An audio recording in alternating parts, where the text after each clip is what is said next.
Cheers, please. Yeah! Fire! Okay, so we spent the first 17 minutes on Roman and the bloodline. Let's get to a returning character, man. The man of the people, Becky Lynch, bro. You called it, you son of a gun. You called it. What did you say at Survivor Series? You were like, I think this version of Becky Lynch and Bayley would be great. And then guess what? We get Becky Lynch. She came out. She was talking to the people. She was saying she missed the people. She went out to the crowd on her Sandman. And guess who came out? Who do you say? Bayley. And it made perfect sense. Like, if this ain't Too Cold Kimbrough Domus. hey,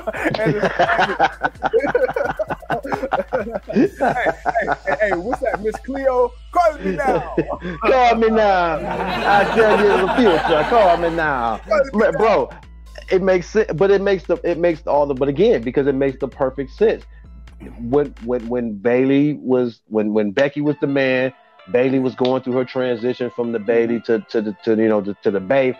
Bayley from the Bay, she wasn't Bayley the hugger no more. She was Bay from the Bay.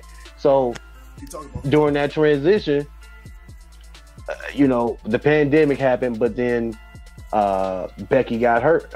Becky got pregnant. Of course, Becky had to leave, but then that gave Bayley opportunity to get her character off and do what she needed to do, and what she did. But by the time she got back, she got hurt. Becky came back in, and then they just kept missing each other. And then as soon as Bayley does come back, what happened with Becky? She got hurt again. This time she did get hurt, and she had to go sit for a while. So now you got them. You got these two people who have come up along with Sasha Banks and Charlotte as the four horsewomen of the WWE, and they have made a foundation in the evolution of the women wrestling, along with a woman named Paige, who definitely was there before them, and a lot of others.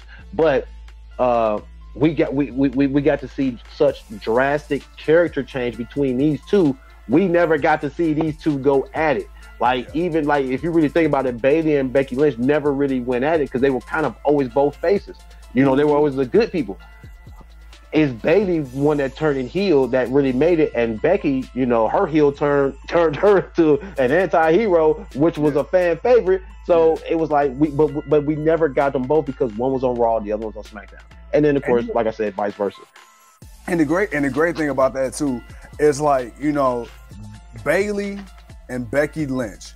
These weren't two women who were manufactured or forced down our throats by the machine. These are two women who organically grew, because even though Bayley, Sasha, especially Becky was the one. She was really like the last one of the four horsewomen when they first came up that people were really talking about. I mean, even though her, Sasha, and they had. She was the first one to win the SmackDown championship when they went back, when they got called up. She won the first women's SmackDown championship. Like, she was the first when they brought the championship up. But I feel like shows back again. But I feel like even with that, she didn't get the respect or the reverence of the other two. And I'm gonna put her and Bayley kind of at 1 and 2. It wasn't until she held her own going in towards that feud with Ronda Rousey where it was like, okay, it's undeniable. I feel like she always had a certain level of respect as a wrestler, but I feel like as a character, I don't feel like WWE completely trusted her, and she didn't get pushed away. Her character wasn't that great. The Irish ass kicker was a nice gimmick, but let's be honest, Sasha Banks stood out more.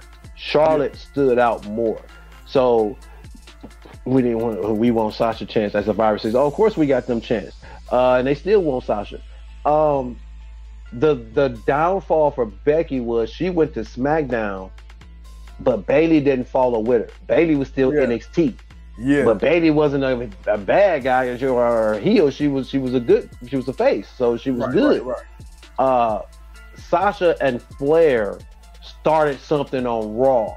That's what got them two over. Yeah. You can't forget about the Raw Women's Exchange that happened between Sasha Banks and Flair, because they were beating the holy shit out of each other for like 4 months.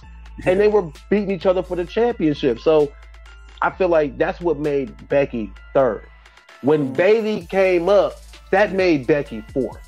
Like she dropped. She went from being 1 to 3, and then to 4 once Bayley got up there. So, but now they both had a resurgence because Bayley was always popular, but you know, it was that, you know, positivity. You know that it was. She was the female John Cena. To me, she was the female. She was the female John Cena. That's what she was to me.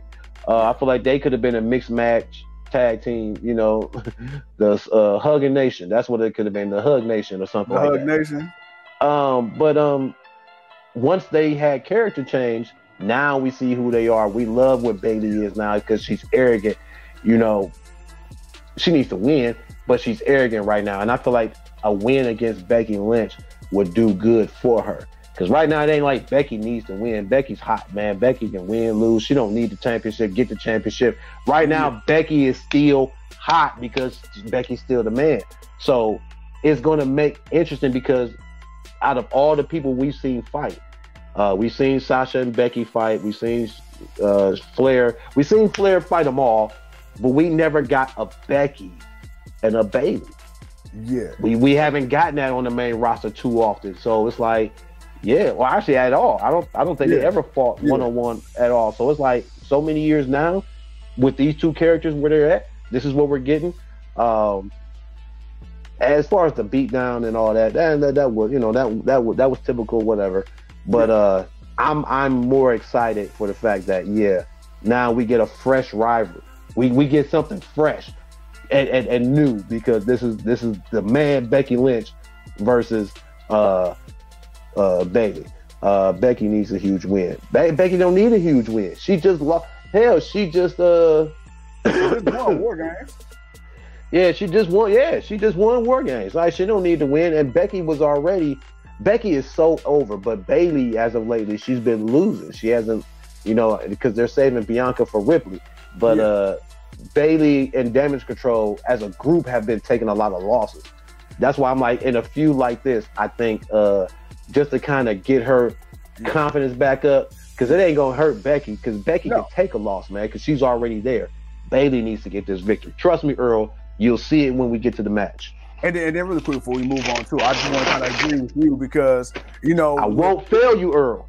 Because with Becky, you gotta think about it. She was a champ for damn near 2 years before she had the baby. So you know, and then came back and was the champion from the SummerSlam until that WrestleMania. So my thing is, you know, and then that's why they had to do they went from the man to big time Bex, because she needed that character change because people was getting tired of seeing her. So then, you know, she went out again after her injury angle, came back. Now she's back to man of the people. Like you said, she's so hot right now. She's in that very unique position to where she doesn't need the title to make her. She, at this point, just by stepping in the ring, she's her and her husband are in the same boat. Yeah, exactly. At this point, they're there to elevate the talent of the other women coming up, because now it's like, okay, look, Becky, you've been to the mountaintop, but you're only as good as the person you in the ring with. So now, okay, we bringing in new talent, we bringing back old talent or whatever like that. Okay, who else can we have be that next person? Because what you don't want to be, you don't want Becky or Bayley or Sasha or Charlotte to be the next John Cena, to where when you leave, your division is scrambling. Yeah!